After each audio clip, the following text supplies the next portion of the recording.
Ang buhay ng isang kusinero ay hindi lamang tungkol sa pagluluto. Ito'y isang mahiwagang paglalakbay sa mundong puno ng pagsisikap, pag-aaruga at pasyon.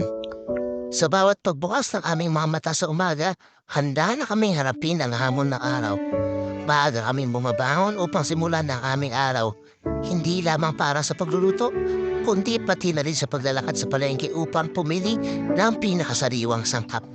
Sa gabi, pagkatapos ng isang mahabang araw ng paglilingkod sa aming mga bisita, kami ay nagbabalik sa aming tahanan. Gabing-gabi na kami umuwi, ngunit ang aming puso at isipan ay puno pa rin ng pagmamahal sa aming trabaho at sa mga taong pinagsisilbihan namin.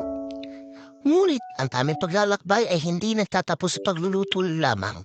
Sa bawat pagwawalis, paghuhugas at paglilinis, kami ay nagtutulungan upang panatilihing malinis at maayos ang aming kusina. Sa aming pagtatapos, kami ay nagpapasalamat sa inyong suporta at pagmamahal, sapagkat sa bawat piraso ng aming trabaho ay nararamdaman namin ang inyong pagpapahalaga.